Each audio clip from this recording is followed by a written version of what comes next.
Hello दोस्तों, कैसे हो आप सभी। स्वागत है आपका अपने यूट्यूब चैनल पर।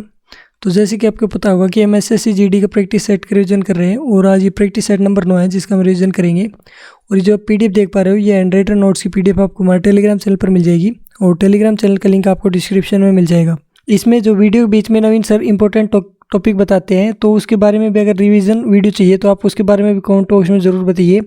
और जो आज वो वीडियो बना रहे हैं इंपॉर्टेंट टॉपिक्स की जो वीडियो बना रहे हैं उसमें जो भी टॉपिक है उनकी वीडियो लानी है रिवीजन वीडियो, तो उसके बारे में भी हमें कमेंट बॉक्स में ज़रूर बताइए। तो चलिए शुरू करते हैं अपनी वीडियो को। तो इसमें जो पहला प्रश्न है वो एशियाई विकास बैंक के बारे में है, यानी कि एडीबी। तो 30 सितंबर 2024 तक कुल सदस्य इसमें 69 थे। एडीबी की स्थापना 1966 में हुई थी और इसका हेडक्वार्टर मनीला में है। जो 69th देश है वो इजराइल बना है और इसकी राजधानी यरूशलेम है और करेंसी न्यू स्केल है। जो 49th इसमें 49 देश एशियाई देश हैं और 20 इसमें प्रशांत महासागर के देश हैं। AIIB इसकी फुल फॉर्म होती है एशियन इंफ्रास्ट्रक्चर इन्वेस्टमेंट बैंक। इसकी स्थापना 2015 में हुई थी और इसका हेडक्वार्टर बीजिंग में है। वर्ल्ड बैंक इसमें 190 सदस्य हैं और जो 190वां देश बना है वो अंडोरा बना है। और IMF इसमें 191 देश बने हैं और 191वां जो देश बना है वो लिंक्टेनस्टीन बना है और इनका जो हेडक्वार्टर है वो दोनों का वाशिंगटन में है और ये ब्रेटन वुड्स सम्मेलन से बनाए गए थे। NDB इसकी फुल फॉर्म होती है न्यू डेवलपमेंट बैंक। ये 2014 में बना था और इसका जो हेडक्वार्टर है वो शंघाई में है। ये ब्रिक्स का बैंक है। इसकी स्थापना 2009 ब्रिक्स की स्थापना 2009 में की गई थी और साउथ अफ्रीका ब्रिक्स से 2010 में जुड़ा था। ब्रिक्स सम्मेलन 2024 कजान रूस में हुआ है।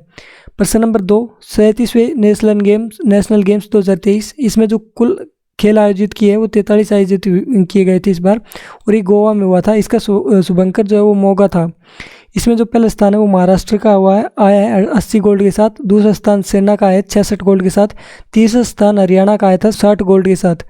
38वें नेशनल गेम्स उत्तराखंड में होंगे और ये 28 जनवरी 2025 से 14 फरवरी 2025 तक चलेंगे। इस समय जो शुभंकर मनाया जाएगा वो मोनाल राज्य पक्षी को बनाया जाएगा जो कि उत्तराखंड का राज्य पक्षी है। इसमें 32 खेल होंगे, उसके साथ मलखम्ब और योमासन भी होगा। पहले नेशनल गेम्स 1924 में लाहौर में हुए थे और आधुनिक नेशनल गेम नई दिल्ली 1983 में हुए थे। प्रश्न नंबर 3, जनगणना 2011। इसमें जो महिला साक्षरता थी 2001 में वो 53.67% थी और 2011 में 65.46% थी। पुरुष साक्षरता दर 2001 में 75.26% थी और 2011 में 82.14% थी। भारत की जो साक्षरता दर थी 2001 में वो 64.8% थी और 2011 में 74.04% थी। न्यूनतम महिला साक्षरता बिहार की है जो कि 51% है और सर्वाधिक महिला साक्षरता केरल की है 92%। सबसे ज़्यादा साक्षरता में जो अंतर है वो राजस्थान में 27% का। सबसे कम जो अंतर है मेल और फीमेल की साक्षरता में वो मेघालय में 3.1%। सबसे अधिक साक्षर जिला सिरचिप है मिजोरम का जिसकी कि 98.74% है। सबसे कम साक्षर जिला अलीराजपुर है 37.22% और ये मध्य प्रदेश का है। प्रश्न नंबर 4, घराने और उनके शास्त्रीय हिंदुस्तानी संगीत के घराने उनके बारे में। तो इनसे जो आगरा घराना, ग्वालियर घराना और किराना घराना ये हिंदुस्तानी संगीत से बिलोंग करते हैं और तंजावुर घराना ये कर्नाटक संगीत से बिलोंग करता है। हिंदुस्तानी संगीत की शैलियाँ तो इसकी 10 शैलियाँ होती है जिसमें ख्याल शैली इसके जो घराने वो ग्वालियर घराना, आगरा घराना, किराना घराना, भिंडी बाजार घराना और पटियाला घराना। अन्य जो इसमें शैलियाँ है ध्रुपद शैली, टप्पा शैली, तराना शैली और ठुमरी शैली। ग्वालियर जो सबसे पुरानी शैली है वो ध्रुपद शैली है। ग्वालियर घराना इससे बिलोंग करते थे हस्सू खान और नत्थू खान। आगरा घराना से हाजी सुजान खान। किराना घराने से अब्दुल करीम खान। जयपुर अतरौली घराने से अल्लादिया खान। पटियाला घराने से फतेह अली खान। रामपुर सहसवान घराने से इनायत खान। प्रश्न नंबर 5, संयुक्त सैन्य अभ्यास। तो ये भारत के जो अभ्यास हुए हैं उनके बारे में। तो USA के साथ भारत ने अभ्यास किया जो टाइगर ट्राइमेफ, उज्बेकिस्तान के साथ डस्ट लीग, UK के साथ अजय वॉरियर, जापान के साथ धर्म गार्जियन। गरुड़ शक्ति ये इंडोनेशिया के साथ होता है। एक्वेरियन ये मालदीव के साथ। नोमैडिक एलिफेंट ये मंगोलिया के साथ। शक्ति फ्रांस के साथ। सूर्य किरण नेपाल के साथ। मैत्री थाईलैंड के साथ। इंद्र रूस के साथ। संप्रीति बांग्लादेश के साथ। खंजर किर्गिस्तान के साथ। लामितिये सेशेल्स के साथ। ब्रजप्रहार ये USA के साथ। और कुछ ऑपरेशन हुए हैं जैसे कि ऑपरेशन कावेरी ये सूडान से भारतीयों को निकाला गया था इसमें। ऑपरेशन करुणा ये म्यांमार में किया गया था। ऑपरेशन दोस्त ये तुर्की में किया गया था क्योंकि वहाँ पर भूकंप आ गया था उस समय। ऑपरेशन अजय इजराइल में किया गया था। ऑपरेशन इंद्रावती हैती में किया था। प्रश्न नंबर 6 सम्राट सिटी मिशन, इसकी शुरुआत 25 जून 2015 को हुई थी। देश के 100 शहरों को इसमें 5 वर्ष में विकसित करने का लक्ष्य रखा गया था। पीएम जनधन योजना 28 अगस्त 2014 को शुरू हुई थी। मेक इन इंडिया 25 सितंबर 2014 को शुरू हुई थी। उजाला योजना 1 मई 2015 को शुरू हुई थी। सुकन्या समृद्धि योजना 22 जनवरी 2015 को शुरू हुई थी। आत्मनिर्भर भारत 12 मई 2020 को शुरू हुई थी। पीएम विश्वकर्मा योजना 7 सितंबर 2023 को शुरू हुई थी। प्रश्न नंबर 7 संगीत से रिलेटेड है। एम बाल मुरली कृष्णन, इन्हें त्रिमुखी, पंचमुखी, शतमुखी और नवमुखी रागों का आविष्कार का श्रेय दिया जाता है और महात्मा गांधी सिल्वर मेडल इन्हें मिला था और ये यूनेस्को देता है। पद्म विभूषण 1991 में मिला था। एल सुब्रमण्यम, ये वायलिन से संबंधित है। एम एस सुब्बुलक्ष्मी, इन्हें पद्म विभूषण 1975 में मिला था। प्रश्न नंबर 8 आर्टिकल 105, इसमें लोकसभा और राज्यसभा के सांसद के बारे में बताया। आर्टिकल 106, इसमें सांसदों के जो वेतन और भत्ते उनके बारे में बताया। आर्टिकल नंबर 108, इसमें दोनों सदनों की संयुक्त बैठक के बारे में बताया। संयुक्त बैठक ऑस्ट्रेलिया से लिया गया है। कितनी बार संयुक्त बैठक हुई है? तो 3 बार हुई है। सदन में 1/10 लोग होने चाहिए। इसके अध्यक्ष होते हैं लोकसभा स्पीकर, इसके अध्यक्ष होते हैं। अगर वो ना हो तो लोकसभा के उपाध्यक्ष होंगे और अगर वो भी ना हो तो राज्यसभा के उपसभापति इसके अध्यक्ष होंगे। और जो संयुक्त बैठक बुलाई जाती है वो राष्ट्रपति की मंशा से बुलाई जाएगी। ये 3 बार बुलाई गई है। पहली बार 1961 में दहेज निषेधक विधेयक के लिए, 1978 बैंकिंग सेवा आयोग के लिए, 2002 आतंकवाद निरोध के लिए। संविधान संशोधन और धन विधेयक में संयुक्त बैठक नहीं कर सकते। प्रश्न नंबर 10 आर्टिकल 110, इसमें धन विधेयक के बारे में बताया। ये लोकसभा में पेश होगा और लोकसभा के बाद राज्यसभा में जाएगा और 14 दिन में इसे स्वीकृति देनी होती है, अन्यथा इसे पारित माना जाता है। प्रश्न नंबर 11 औरंगजेब, जिसका शासनकाल 1658 से 1707 तक था। 1707 में मुगल साम्राज्य के 21 सूबे थे। अकबर के समय 15 सूबे थे। इसका अन्य नाम जिंदा पीर था। जिसका 2 बार राज्य अभिषेक हुआ था। पहली बार आगरा में 31 जुलाई 1658 को, दूसरी बार दिल्ली में 15 जुलाई 1659 को।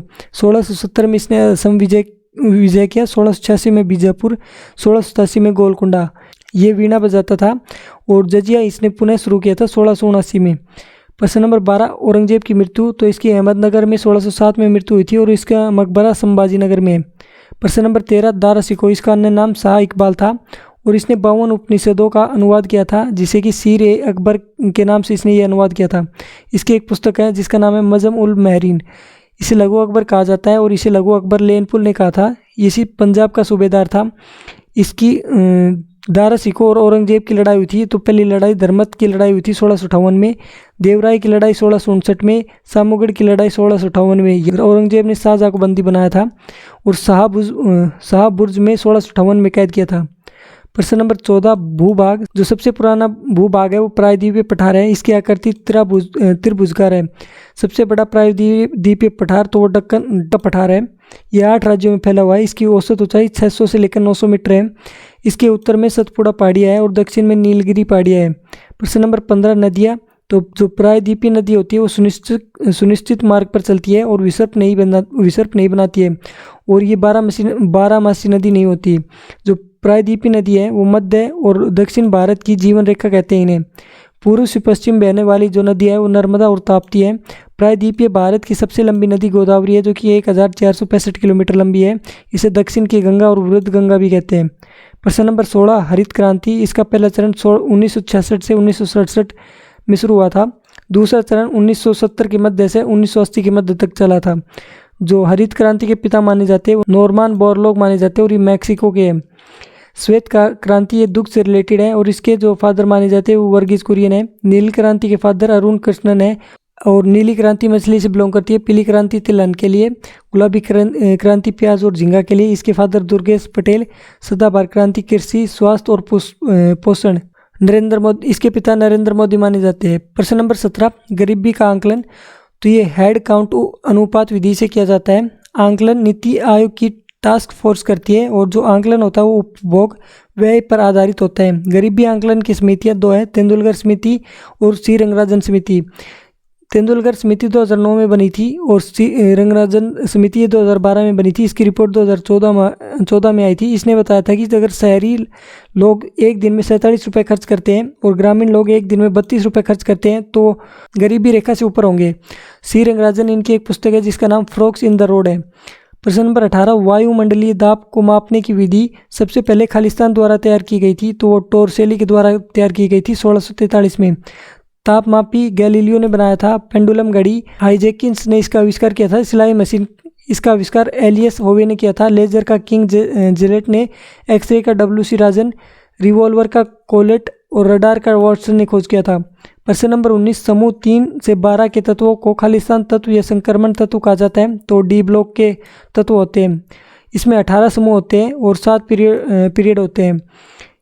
प्रश्न नंबर 20, वायरस से होने वाले रोग, तो इसमें आता है आपका एड्स, रेबीज, खसरा, herpes, meningitis, hepatitis, trachoma, polio, चेचक, छोटी माता, डेंगू, गलसोद, इन्फ्लुएंजा। और जो प्रोटोजोआ है उससे होने वाले रोग है मलेरिया, पायरिया, लिस्मेनियासिस, निद्रा। और कवक से होने वाले हैं दाद, खाज, खुजली और दमा। तो ये आज का प्रैक्टिस सेट नंबर 9 था, जो कि मैंने आपको कंप्लीट रिवाइज करवा दिया है। और जो ये PDF देख पा रहे हो ये आपको हमारे टेलीग्राम चैनल पर मिल जाएगी, और टेलीग्राम चैनल का लिंक आपको डिस्क्रिप्शन में मिल जाएगा। तो इस वीडियो में नहीं मिलते आपसे अगली वीडियो में, तब तक के लिए धन्यवाद।